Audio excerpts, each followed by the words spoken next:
আসসালামু আলাইকুম ওরহমতুল্লাহি ওবরকাতুহ। আলহামদুলিল্লাহ ওয়াসসালাতু ওয়াসসালামু আলা রাসূলিহিল কারীম ওয়া আলা আহলিহি সাহবি আজমাইন। রব্বি ইশরাহ লি সাদরি ওয়া ইয়াসসির লি আমরি ওয়াহলুল উকদাতাম মিন লিসানি ইয়াফকাহু কওলি। রব্বি জিদনি ইলমা। আউযু বিল্লাহি মিনাশ শাইতানির রাজীম। ইন্নাল্লাহা ইয়া'মুরুকুম আন তু'আদ্দুল আমানাতি ইলা আহলিহা ওয়া ইযা হাকামতুম বাইনান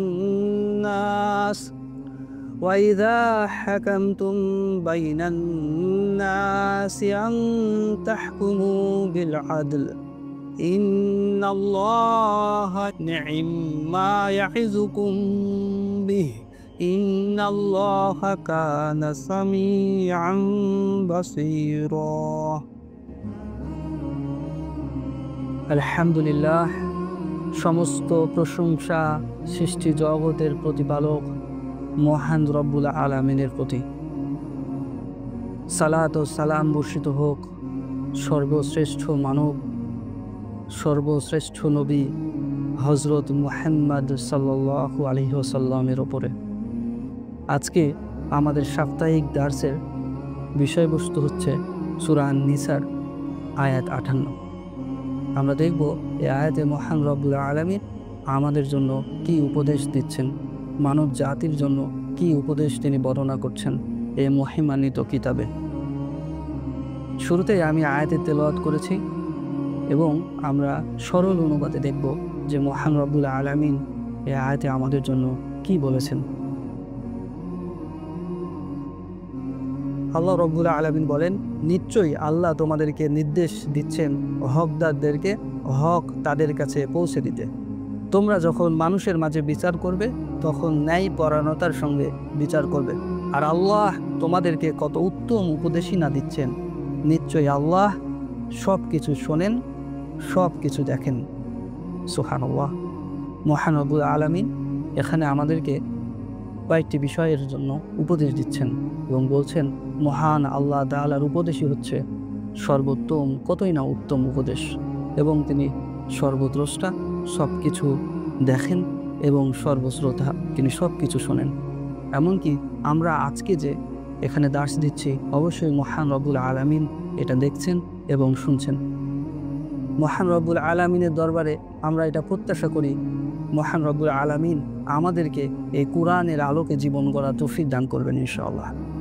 আয়াতের সরল অনুবাদে আমরা যেটা পেলাম, দুটি বিষয়ে মহান রব্বুল আলামিন আমাদেরকে নির্দেশ দিচ্ছেন। এক, হকদারদেরকে হক দিয়ে দেওয়া, অর্থাৎ যদি কেউ আমানত রাখে, আমানতদারকে যদি কোনো কিছু আমানত রাখে, আমানত দেয়, তাহলে সেই আমানতটা যথাযথভাবে আদায় করা, অর্থাৎ হকদারকে হকটা দিয়ে দেওয়া। আর দুই নম্বর বিষয় হচ্ছে যখন আমরা বিচার করব, বিচার কার্য পরিচালনা করব, যে শাসক বা বিচারক বিচার কার্য পরিচালনা করবেন সে যেন অবশ্যই ন্যায়ের সাথে সদা সর্বদা আল্লাহকে ভয় করে বিচার কার্য সম্পাদন করে। এটাই আল্লাহ তাআলার পক্ষ থেকে আমাদের প্রতি উপদেশ, এবং এই উপদেশ কতই না উত্তম।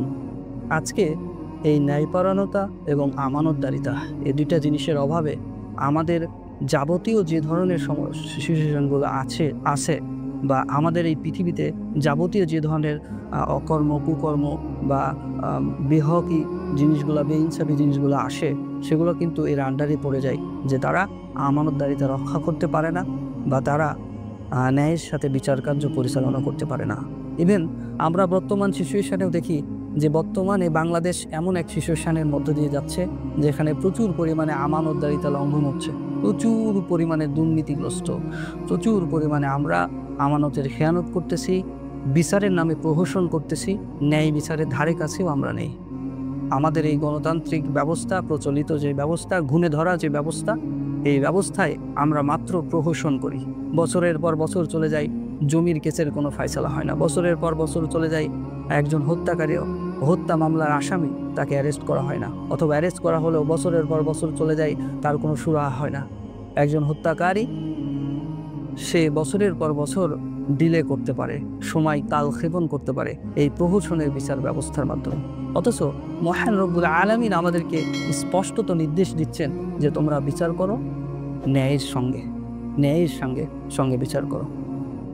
আমরা আশাবাদী ইনশাআল্লাহ এ দেশে যখন, এই ভূখণ্ডে যখন, এই পৃথিবীতে যখন ন্যায় বিচার কায়েম হবে, তখন আমরা দেখব যে কোরআনের সৌন্দর্য কত মহান।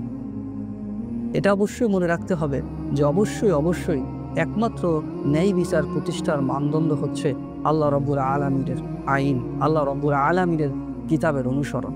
এত ব্যতীত পূর্বের ইতিহাসে এমন কেউ নজির রাখতে পারে নাই যে তারা ন্যায় বিচার প্রতিষ্ঠা করতে পেরেছে বা ন্যায় বিচার প্রতিষ্ঠা করেছে, অথচ দুনিয়াবি আইনে কখনোই মানুষের ন্যায় বিচার প্রতিষ্ঠা সম্ভব না।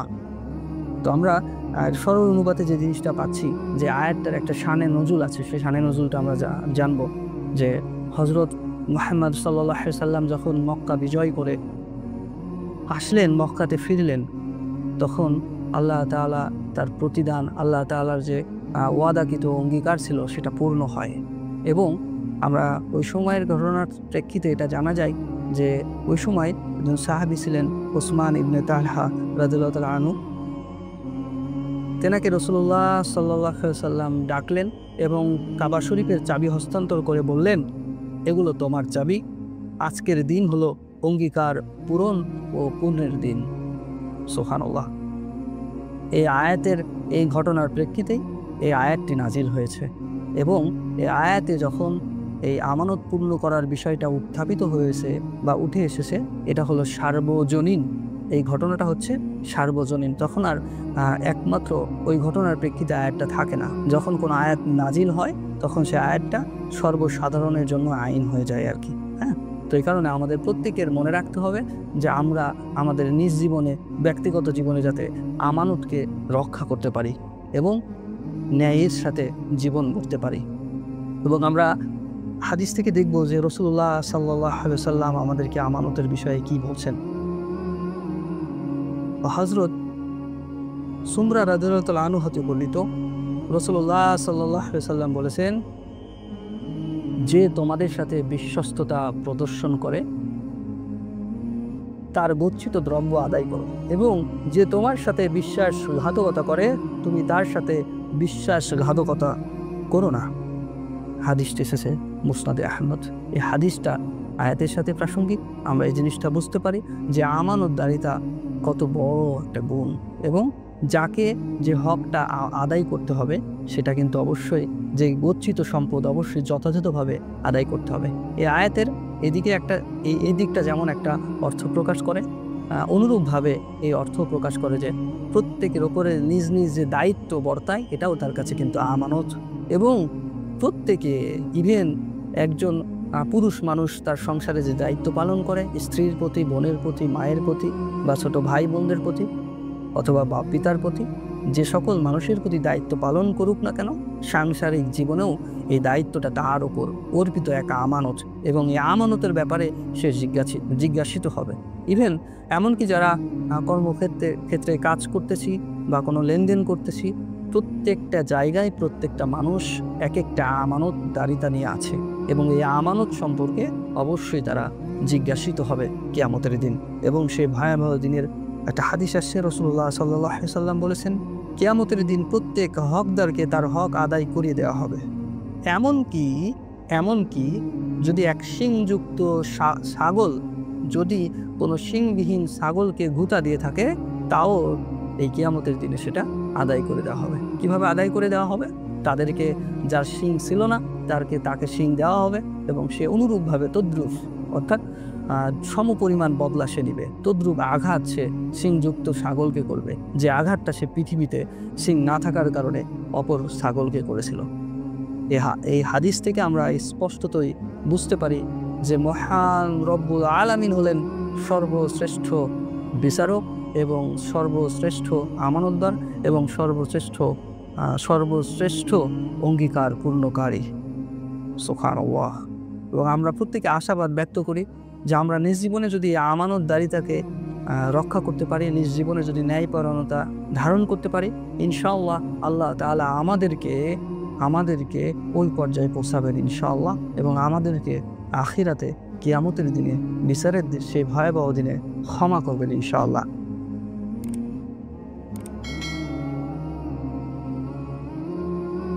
আমরা হাদিসে দেখব যে আমানত সম্পর্কে রাসূলুল্লাহ সাল্লাল্লাহু আলাইহি ওয়াসাল্লাম আরও কি বলেছেন। মুসনাদে ইবনে আবি হাতিমে রয়েছে যে হযরত আব্দুল্লাহ ইবনে মাসউদ রাদিয়াল্লাহু তাআলা আনহু বলেন, সাক্ষ্য দানের কারণে সমস্ত পাপ মুছে যায়, কিন্তু আমানত মুছে যায় না। যদি কোনো লোক আল্লাহর পথে শহীদ হয়ে থাকে, তাকেও কিয়ামতের দিন আনয়ন করা হবে এবং বলা হবে আমানত আদায় করো। সে উত্তরে বলবে, এখন তো দুনিয়ায় নেই, সুতরাং আমি আমানত কোথা হতে আদায় করব। অতঃপর সে ওই জিনিস জাহান্নামের তলদেশে দেখতে পাবে এবং তাকে বলা হবে ওটা নিয়ে এসো। সে ওটা তার স্কন্ধে বহন করে চলতে থাকবে, কিন্তু ওটা পড়ে যাবে এবং সে পুনরায় ওটা নিতে যাবে। অতএব সে ওই শাস্তিতেই জড়িত থাকবে। নাউজুবিল্লাহ, আউজুবিল্লাহ। আল্লাহ তাআলা আমাদের সেই শাস্তি থেকে হেফাজত করুক। অর্থাৎ এই হাদিস থেকে স্পষ্টতই আমরা বুঝতে পারতেছি, আজকে যারা আমরা আমানতদারিতাকে অবহেলা করতেছি বা আমানতকে অস্বীকৃতি জানাচ্ছি, বা কেউ বিশ্বস্ততার জায়গা থেকে আমাদেরকে কোনো কিছু আমানত রেখেছে অথবা কোনো দায়িত্ব অর্পণ করে রেখেছে, কিন্তু আমরা যদি সে দায়িত্ব অবহেলা করি অথবা সেই আমানতকে পূর্ণ না করি, তাহলে সেই কিয়ামতের ভয়াবহ দিনে, সে জাহান্নামের ভয়াবহ শাস্তির দিনে আল্লাহ তাআলা আমাদের শাস্তির সংবাদ জানিয়ে দিচ্ছেন হযরত মুহাম্মদ সাল্লাল্লাহু আলাইহি সাল্লামের হাদিসের মাধ্যমে, যে ওই যে আমানতটা আজকে আমরা পূর্ণ করলাম না, সে আমানতটা আমাদেরকে বহন করে নিয়ে আসতে হবে। কিয়ামতের দিনে আমরা জাহান্নামে সেটা দেখতে পাবো যে জাহান্নামের তলদেশে সেটা থাকবে, আর আমাদেরকে বলা হবে সেটা তোমরা নিজ কাঁধে বহন করে নিয়ে আসো, এবং আমরা সেটা নিতে যাব, উঠাবো, আবার পড়ে যাবে, আবার উঠাবো, আবার পড়ে যাবে। এইভাবে এই শাস্তিটা চলতে থাকবে।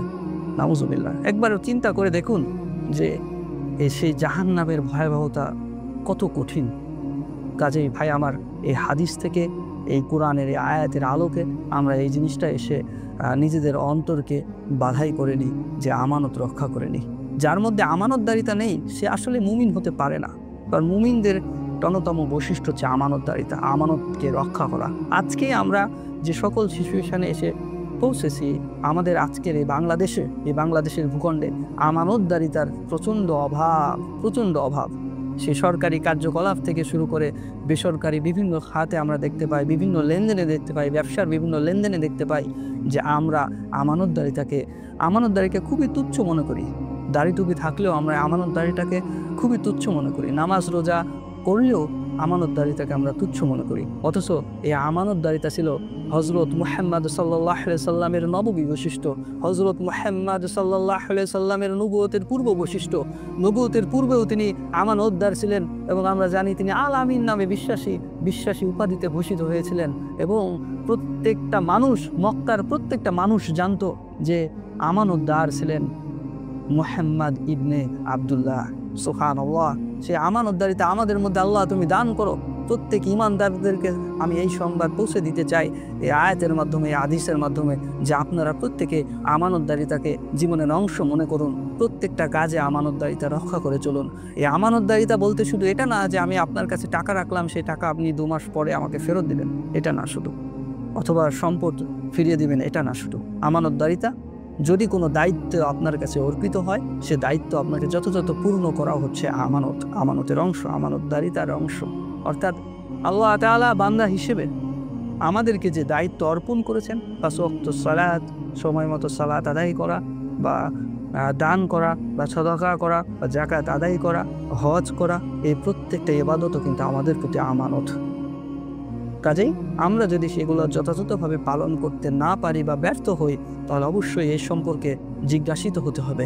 মহান রব্বুল আলামিনের দরবারে আমরা এই বিষয়ে জিজ্ঞাসিত হব। কাজেই ভাইরা আমার, আপনারা প্রত্যেকে এই জিনিসটা শিখে নিন, বা এই জিনিসটা অন্তরে ধারণ করুন যে আমানতদারিতা অনেক বড় একটা গুণ, এবং নিজ জীবনে এর বাস্তবায়ন চাই। এবং আমানতদারিতা ঈমানকে পরিপূর্ণ করবে যদি আমরা সেই পর্যায়ে আমানতদারিতা রক্ষা করতে পারি ইনশাআল্লাহ। অর্থাৎ আমানতদারিতা অবশ্যই এটা ঈমানের একটা অংশ। যার মধ্যে আমানতদারিতা নেই, তার মধ্যে ঈমান থাকতে পারে না। কাজেই আমরা আমানতদারিতা সম্পর্কে উপলব্ধি করি এবং আমানতদারিতা আদায় করার ব্যাপারে সচেতন হই ইনশাআল্লাহ। এরপরে আমরা যে জিনিসটা দেখব, যে মহান রব্বুল আলামিন, তিনি সর্বশ্রেষ্ঠ বিচারক, বিচারকদের মধ্যে তিনি সর্বশ্রেষ্ঠ বিচারক। তিনি এই আয়াতের মাধ্যমে আমাদেরকে জানিয়ে দিচ্ছেন, তোমরা যখন দুনিয়াবী জীবনে বিচার করবে, বিচার কার্য পরিচালনা করবে, তখন অবশ্যই অবশ্যই যেন ন্যায়ের সঙ্গে ইনসাফের সাথে বিচার কায়েম করো। এমন যেন না হয় যে তোমার ভুল বিচারের কারণে কেউ বিনা অপরাধে শাস্তি ভোগ করতেছে। এটা বড়ই অপরাধ ভাইরা আমার, এটা বড় অপরাধ। এবং আজকে আমরা জানি যে হাজার হাজার মানুষ জেল ও জুলুমের শিকার হয়েছে, কিন্তু তারা কোনো ন্যায় বিচার পায় নাই। হাজার হাজার হাজার মানুষ এরকম জেলে বন্দী হয়েছিল। আমরা সেই আয়না ঘরের কথা শুনেছি, আমরা সেই নির্মম নির্যাতনের কথা শুনেছি। ইসলামপন্থী মানুষদের ওপরে কিভাবে নির্মম নির্যাতন হয়েছে, এটা শুধু এই যুগে না, পূর্বের যুগ থেকেই চলে আসতেছে। বাতিলপন্থীরা সবসময় চেয়েছে যে তার ইসলামকে দমিয়ে রাখতে, এবং ইসলামকে দমিয়ে রাখার জন্যই তারা মানব রচিত আইনকে বাস্তবায়ন করে। আমার খুবই ভয় হয় যে মানুষ এত বড় গাদ্দার হয় কিভাবে, যে আল্লাহ তাআলা আমাদেরকে সৃষ্টি করেছেন, যে আমাদেরকে আল্লাহ তাআলা আইন প্রণয়ন করেছেন। আইন প্রণয়নের ক্ষমতা একমাত্র সর্বভৌম ক্ষমতার অধিকারী মহান রব্বুল আলামিনের।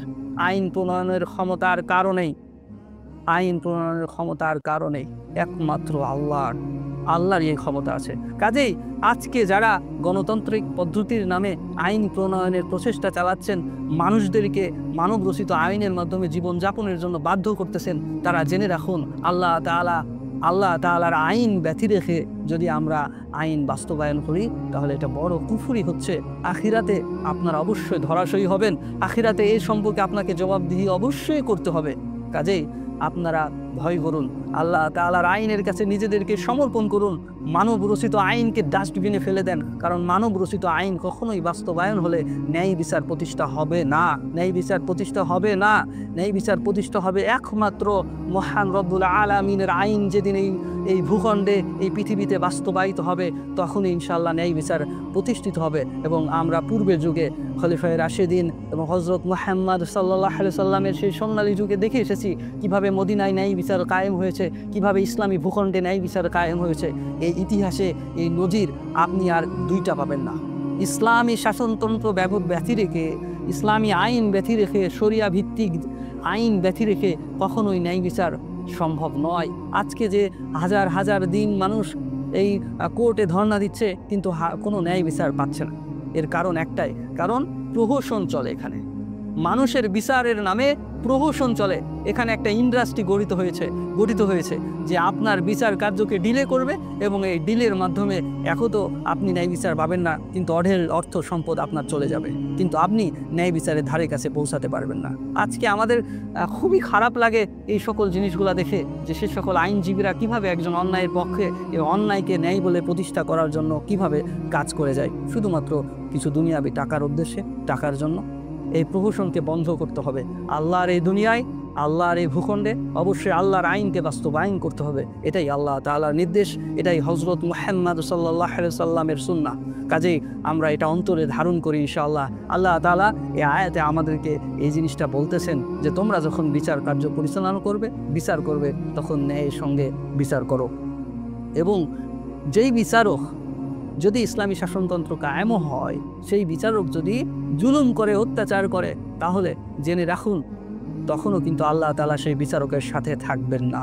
কারণ আল্লাহ তাআলা তার রসুলের মাধ্যমে স্পষ্ট হাদিসে জানিয়ে দিচ্ছেন। রাসূলুল্লাহ সাল্লাল্লাহু আলাইহি সাল্লাম বলেন, বিচারক যতক্ষণ পর্যন্ত জুলুম করে না, ততক্ষণ পর্যন্ত মহান আল্লাহ তাআলা তার সাথে থাকেন। অতঃপর যখন জুলুম শুরু হয়, তখন আল্লাহ তাআলা তাকে তার নিজের ওপরে ছেড়ে দেন। নাউজুবিল্লাহ। আল্লাহ, তুমি আমাদেরকে আমাদের নিজেদের উপরে ছেড়ে দিও না আল্লাহ। কারণ আল্লাহ তাআলার রহমত ব্যতি রেখে, আল্লাহ তাআলার আশ্রয় ব্যতি রেখে আমরা প্রচণ্ড ক্ষতির মধ্যে থাকবো। কঠিন কালেও কোনো কল্যাণ সম্ভব না যদি আল্লাহ তাআলার আশ্রয় থেকে আমরা বের হয়ে যাই, আল্লাহ তাআলার রহমত থেকে আমরা যদি বের হয়ে যাই। এবং প্রত্যেকটা আমানতের লঙ্ঘন হচ্ছে এক এক প্রকারের জুলুম। ওই বিচারকের কাছেও কিন্তু এই আমানত বর্তায় যে সে আল্লাহর আইন দ্বারা বিচার করবে। ওই বিচারকের কাছেও কিন্তু এইটা বর্তায় যে সে ন্যায়ের সাথে ইনসাফের সাথে বিচার ফয়সালা করবে। কাজেই যে এটা করতেছে না, সে নিশ্চিত রূপেই আমানতের লঙ্ঘন করতেছে, নিশ্চিত রূপেই বড় অপরাধ করতেছে। আল্লাহ তাআলা আমাদেরকে এই অপরাধের শামিল হওয়া থেকে হেফাজত করুন। এবং কখনো যদি আমাদের কাউকে যদি এই বিচার কার্য বা বিচারিক দায়িত্ব অর্পণ করেন যে কোনো পর্যায়ে, তাহলে অবশ্যই যেন ন্যায়ের সাথে ইনসাফের সাথে বিচার ফয়সালা করার তৌফিক দান করেন। এবং আমরা জানি এটা আল্লাহ তাআলা কুরআনের মধ্যে বলতেছে যে যারা জুলুম করে তাদেরকে আল্লাহ তাআলা হিদায়াত করেন না। লা ইয়াহদিল কওমাজ যালিমিন, লা ইয়াহদিল কওমাজ যালিমিন, লা ইয়াহদিল কওমাল ফাসিকিন। যে আল্লাহ তাআলা ফাসিক সম্প্রদায়কে হেদায়েত করেন না, জুলুমকারী সম্প্রদায়কে আল্লাহ তাআলা হেদায়েত করেন না। কাজেই আল্লাহ তাআলার হেদায়েত পেতে চাইলে, সুপথ পেতে চাইলে, সরল সঠিক মুত্তাকিদের পথ পেতে চাইলে অবশ্যই নিজ জীবনে জুলুমকে না বলতে হবে, নিজ জীবনে জুলুমকে এড়িয়ে চলতে হবে এবং জালেম হওয়া থেকে নিজেদেরকে সর্বাবস্থায় হেফাজত করতে হবে। এই যারা জুলুম করে আল্লাহ তাআলা কখনোই তাদের সাথে থাকেন না।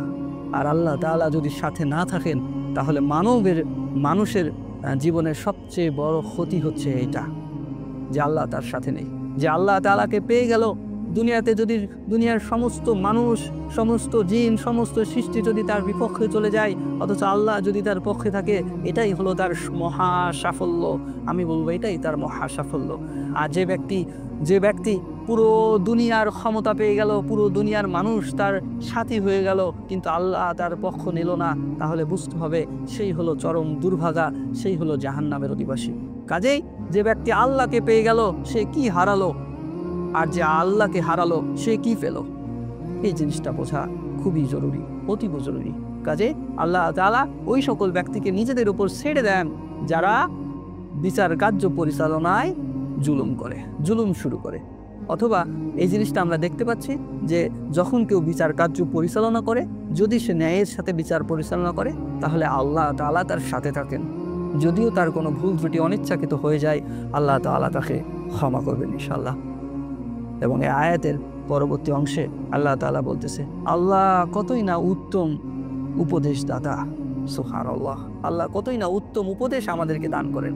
প্রকৃতই আল্লাহ তাআলা যে উপদেশ আমাদেরকে দান করেন, আল্লাহ তাআলা আমাদের জন্য যে আইন দান করেন, তা কতই না উত্তম। হায় আফসোস আমাদের জন্য, আজকে এক শ্রেণীর লোক প্রগতিশীলতা, গণতন্ত্র, ধর্মনিরপেক্ষতার নামে কতই না ইসলামের প্রোপাগান্ডা ছড়ায়, ইসলামের ভালো জিনিসকে কুৎসিত রূপে প্রকাশ করে। যেমন চুরি করলে হাত কেটে দাও, এই জিনিসটা আল্লাহ তাআলা কেন বাস্তবায়ন করতে বলেছেন? আল্লাহ তাআলার বিধানে। আপনি যদি চুরি না করেন তাহলে এটা তো আপনার ভয় পাওয়ার কোনো কথা না। যে চুরি করবে তার একজনের হাত যদি জনসম্মুখে এসে কেটে দেওয়া হয়, তাহলে ওই অঞ্চলে, ওই ভূখণ্ডে ন্যায় বিচার কায়েম হবে ইনশাআল্লাহ। মানুষের জন্য যেটা সঠিক এটা কে জানবে বেশি? অবশ্যই মানুষের স্রষ্টা জানবেন বেশি। এজন্যই মানুষের স্রষ্টারই একমাত্র অধিকার আইন প্রণয়ন করা। আমি আবারও বলছি, আইন প্রণয়নের একমাত্র অধিকার মহান রব্বুল আলামিনের। এর ব্যতি রেখে কোনো মানুষের এই ক্ষমতা নেই। সে মানুষ যদি সংখ্যায় কোটি শত কোটিও হয়, কোনো মানুষের এই ক্ষমতা নেই আইন প্রণয়ন করতে পারে। আইন একমাত্র আল্লাহ তাআলাই প্রদান করবেন। আমি জানি গণতান্ত্রিক এই ব্যবস্থায়, গণতান্ত্রিক এই পন্থায়, গণতান্ত্রিক এই রাষ্ট্রে এই আমেরিকার দালাল বা এই ইহুদিদের দালালেরা যে গণতন্ত্র মানুষের ওপর চাপিয়ে দিয়েছে, এটার একমাত্র অন্যতম উদ্দেশ্য ছিল যে যাতে করে মানুষ আল্লাহর আইন থেকে মুখ ফিরিয়ে নেয় বা আল্লাহর আইনকে বুঝতে না পারে। এবং এরাই সবচেয়ে বেশি ইসলামের প্রোপাগান্ডা ছড়ায়। এরাই জঙ্গিবাদের নামে, জঙ্গিবাদ একটা জুজুর ভয় দেখিয়ে, জঙ্গিবাদের একটা নাটক সাজিয়ে মানুষকে ইসলাম সম্পর্কে মিথ্যা প্ররোচনা দেয়, মিথ্যা বার্তা বোঝায়। নাউজুবিল্লাহ। আজকে যেই পরিমাণে, যেই হারে পরকীয়া, এই অশ্লীলতা, বেহায়াপনা ছড়িয়ে গেছে মানব সমাজে, এটা কি আপনি মনে করেন না এটা আল্লাহর বিধান এখানে না থাকার কারণে, আল্লাহর আইনের শাসন এখানে না থাকার কারণে? একজন মানুষ যদি বিবাহিত হয় আর সে যদি জেনা করে, আল্লাহর বিধান হলো তাকে রজম করতে হবে। এটা কেন? এই শাস্তিকে আপনারা কেন বর্বর মনে করেন? এটা এই জন্যই যে একজন মানুষ যখন বিবাহিত হয় তার খায়েশ পূরণের জন্য আল্লাহ একটা হালাল পন্থা বাতলে দিয়েছেন। তারপরেও যে সে তার খায়েশ, সে নফসের অনুসরণ করে, নফসের পূজা করার কারণে সে পরনারীর প্রতি আকৃষ্ট হয় এবং এই জিনায় লিপ্ত হয়। এবং এই জিনায় লিপ্ত হওয়ার পরেও আল্লাহ তাআলা ইসলামে কেমন সেফটি দিয়েছেন, 4 জন সাক্ষী লাগে, 4 জন সাক্ষীর উপস্থিতিতে যদি প্রমাণিত হয় যে সে জিনা করছে, এরপরে তাকে রজম করতে হয়। কাজেই আপনারা যারা মনে করেন যে রজম করাটা বর্বরতা, তারা ভুলের মধ্যে আছেন।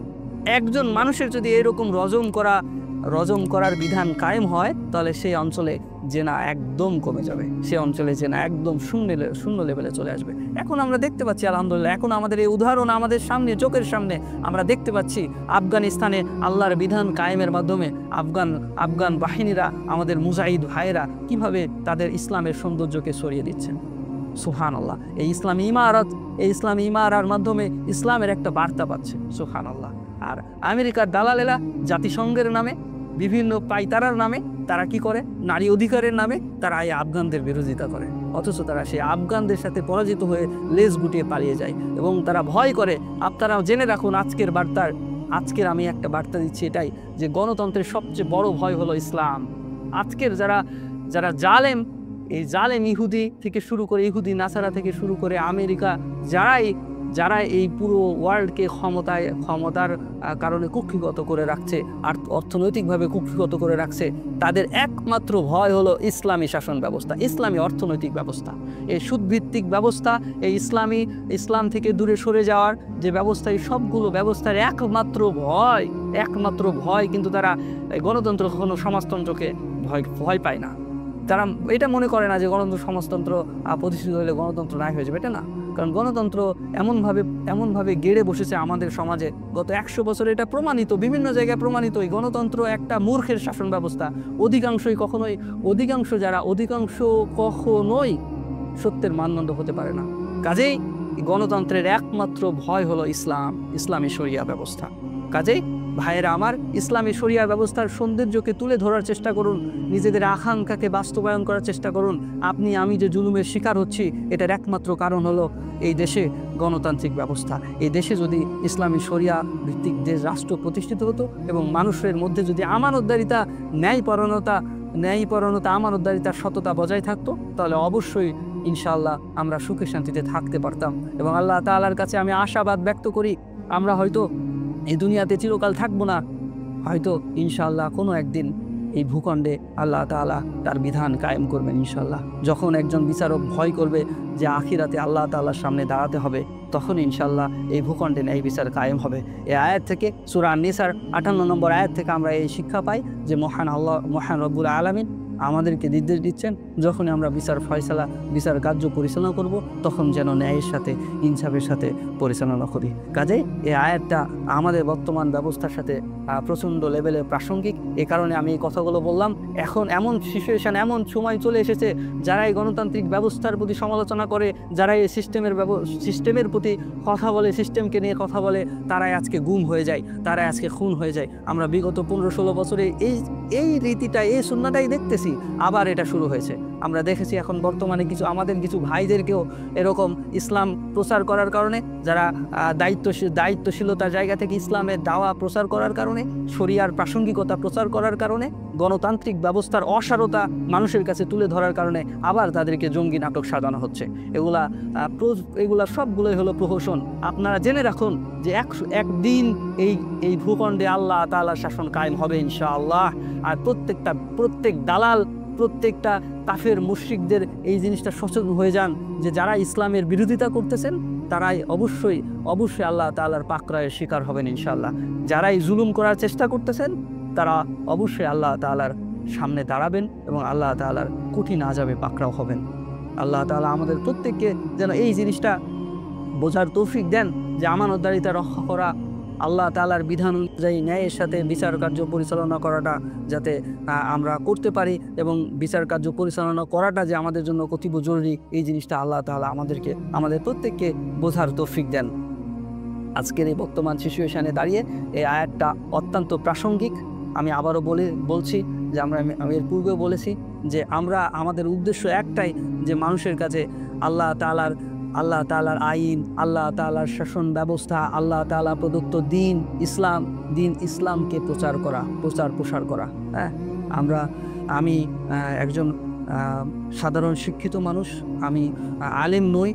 আমার এই বার্তাটা আপনাদের কাছে পৌঁছে দিতে চাই যে আল্লাহ তাআলার বিধান মোতাবেক জীবনকে পরিচালনা করুন।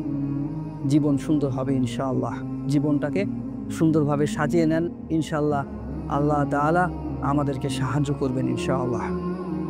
কাজেই আমরা এই আয়াতের মাধ্যমে, এই হাদিসগুলো থেকে এই কনক্লুশনে পৌঁছাই, নিজ জীবনে আমানতদারিতা রক্ষা করি, নিজ জীবনে আমরা ন্যায় বিচার কায়েম করার চেষ্টা করি। যে যেখানে দায়িত্বে আছি না কেন, ন্যায়ের সাথে, আমানতদারিতার সাথে, সততার সাথে জীবন পরিচালনা করার চেষ্টা করি। আল্লাহ তাআলা আমাদেরকে ক্ষমা করবেন ইনশাআল্লাহ এবং পরিশেষে জান্নাতুল ফেরদাউস দান করবেন। ন্যায়ের সাথে চলতে গেলে, ইসলামের প্রচার প্রসারের জন্য কেউ যদি আপনাকে গুম খুনের শিকার করে, কেউ যদি আপনাকে শহীদ করে দেয়, অবশ্যই আপনি মর্যাদাবান হবেন ইনশাআল্লাহ। কাজে ভয়ের কিছু নেই। মুখ ফুটিয়ে বলুন এই গণতান্ত্রিক ব্যবস্থা অসার। মুখ ফুটিয়ে বলুন আল্লাহর বিধান অবশ্যই বাস্তবায়িত হবে। মানুষকে বোঝান যে আপনি যে জুলুমের শিকার হচ্ছেন, এই যে এত এত দুর্নীতি, সরকারি খাতে দুর্নীতি, সকল কিছুর বিষয় হচ্ছে একটাই, কাঠামোগতভাবে ইসলামী বিদ্বেষ, কাঠামোগতভাবে ইসলামী শরিয়াটাকে না চাওয়া, ইসলামী শরিয়ার বিরুদ্ধে প্রচারণা চালানো এবং কুক্ষিগত করে ফেলেছে এই জিনিসটাকে এই বামেরা। কাজেই আপনারা চেষ্টা করুন নিজ জীবনে আমানতদারিতা বাস্তবায়ন করতে, নিজ জীবনে ইসলামকে বাস্তবায়ন করতে, নিজ জীবনে হজরত মুহাম্মদ সাল্লাল্লাহু আলাইহি সাল্লামের সুন্নাহকে বাস্তবায়ন করতে। ইনশাআল্লাহ জীবন পরিবর্তিত হবে এবং আখিরাতে ইনশাআল্লাহ মর্যাদাবান হবেন ইনশাআল্লাহ। আল্লাহ তাআলা আমাদের প্রত্যেককে ক্ষমা করে দিক। আজকের এই সাপ্তাহিক দার্সের যে অংশটুকু আমরা ভালো কিছু বলেছি তা নিতান্তই আল্লাহ তাআলার পক্ষ থেকে, এবং যে খারাপ কিছু বলেছি, আল্লাহ তাআলা যা ভুল কিছু বলেছি তা আল্লাহ তাআলা আমাদেরকে ভুলায় দিক। এবং এটা নিতান্তই আমার অজ্ঞতার কারণে, আমার জ্ঞানের পরিমাণ খুবই কম। এই ক্ষুদ্র জ্ঞানে আল্লাহ তাআলা আমার জ্ঞানে বারাকা দান করুক, আমাকে ক্ষমা করুক, এবং যা কিছু শয়তানের পক্ষ থেকে এসেছে তারা আমাদেরকে মাফ করুক, এবং শয়তানের থাবা থেকে আমাদের প্রত্যেককে আল্লাহ তাআলা আমাদেরকে হেফাজত করুক। এই বলে আজকের এই সংক্ষিপ্ত দার্সের এখানে সমাপ্ত করতেছি। আল্লাহ তাআলা প্রত্যেককে আমাদেরকে সহিহ হাদিস এবং কোরআনের আলোকে জীবন গড়ার তৌফিক দান করুক। সুবহানাকা আল্লাহুম্মা ওয়া বিহামদিকা ওয়া আশহাদু আল্লা ইলাহা ইল্লা আনতা আস্তাগফিরুকা ওয়া আতুবু ইলাইক। আসসালামু আলাইকুম ওয়া রাহমাতুল্লাহ।